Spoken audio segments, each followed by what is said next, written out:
We've got a seasonal event coming up tomorrow, Thursday the 27th. We've been doing it for the last week in Beta World. As you can see, there are two new quest icons on the left hand side of the screen. The top one is a series of sequential quests. There are 86 of them. The bottom one are daily events that come up at midnight German time every day, a new one. There is the main event screen. It's exactly the same as the previous, not the last one, the one before. Let me go through it for you very quickly for those who haven't done a seasonal event before. This event goes on for just about a month. I think it's 26 days. Falling from the sky, you get these moon splinters. Let me see if I can find you one. There you go. That's what a moon splinter looks like. And when you click on it, there. I didn't get one, I got two because that one's been lying there for a while, so I got one fragment falling into it and then another. Okay, what do you do with the moon splinters? Well, when you get a certain number, here if you get 50, you can open this cornucopia.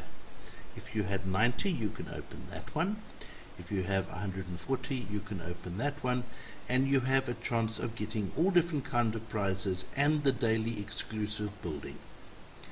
What are these 5s, 10s and 20s in dark blue and green?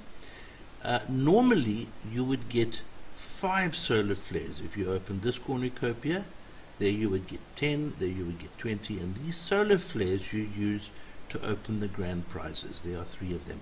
There are special days, today is one of them, where they give you double solar flares.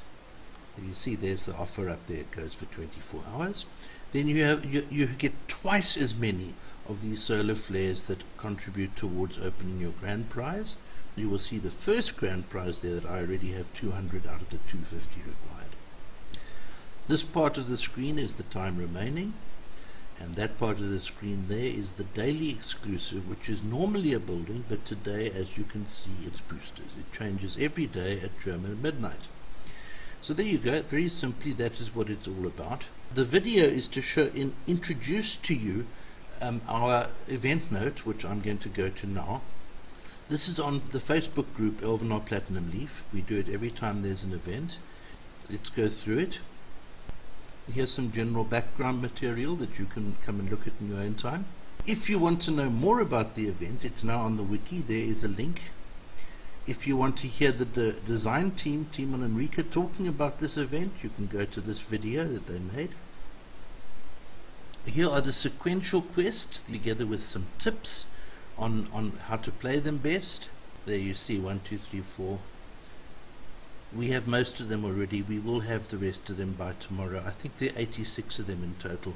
These quests we get from our own group in beta. We don't go and data mine for them. Those are the daily. As you can see, we've had 7 so far. Daily exclusives. Here's a list of the buildings, and there are screenshots. Now this is quite interesting. There are some new special, what they call expiring buildings that you can get as daily exclusives. We had in the past the Wishing Well. The Wishing Well is a 3x3. It expires after 100 days, and during its lifetime it will produce diamonds, or knowledge points, or materials.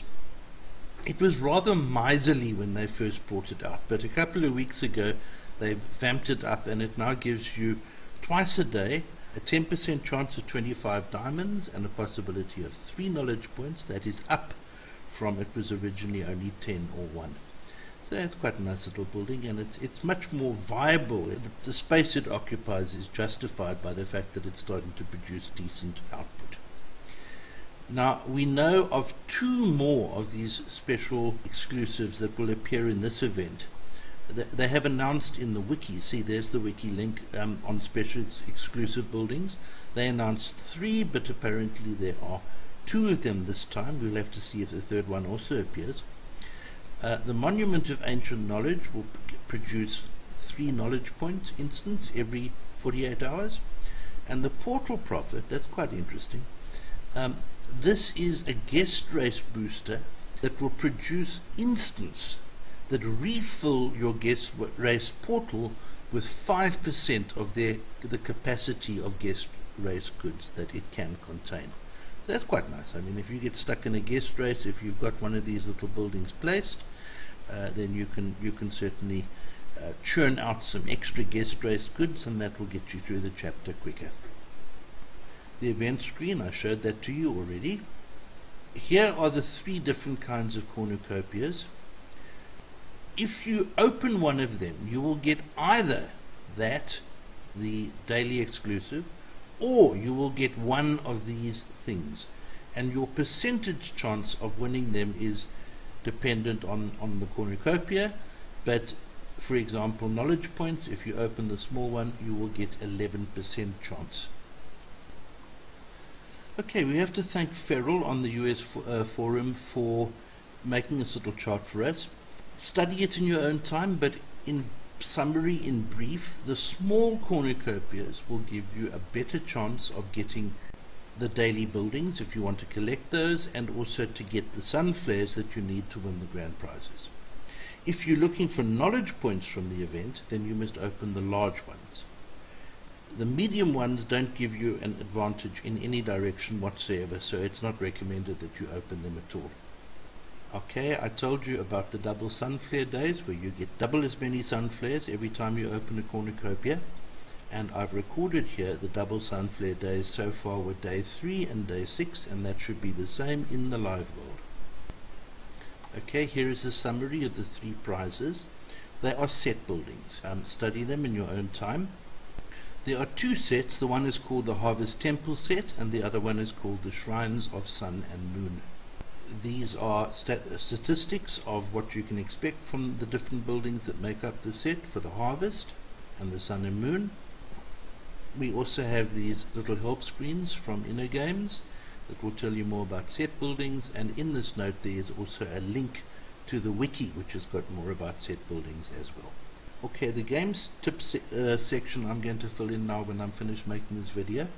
I've got a lot of information about little handy ways of getting around the various quests, so that will be in by the time that the event starts tomorrow. Here's a special offer that you can look forward to. This is, you're going to have to spend real money to get this, but it's quite a nice little building. It's a little 2x2, and every time that you pick up one of those moon splinters from the edge of your city, you will get an extra 1 moon splinter.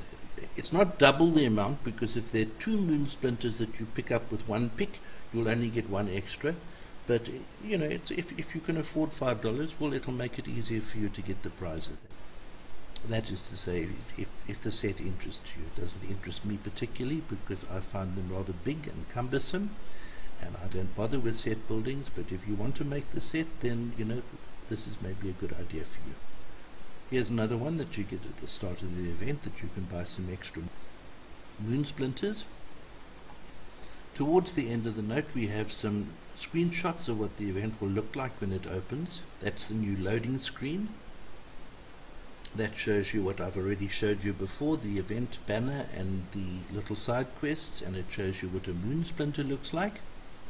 Then there are 5 tabbed screens that you can just click the little yellow question mark at the top of the event screen, and you can see about moon splinters, cornucopias, sun flare and rewards. I'm going to be, over the next couple of days, as I work out what's going on and I read in the forums and people submit comments, we'll be putting some comments in here. It's a very nicely designed event, and there are a couple of things that I don't like about it, but there are many things that I like very much indeed. A word about Platinum Leaf. We are a big Elvenar players group on Facebook. We have many experienced players and a lot of newcomers, so the more experienced players help the juniors. We have hundreds, literally hundreds of files and tips and videos that you can use that will help to improve your game, and if you need help you can just post a question, you'll find somebody who'll give you an answer. And if you want to start a discussion and get some opinions from people, well, we have those all the time.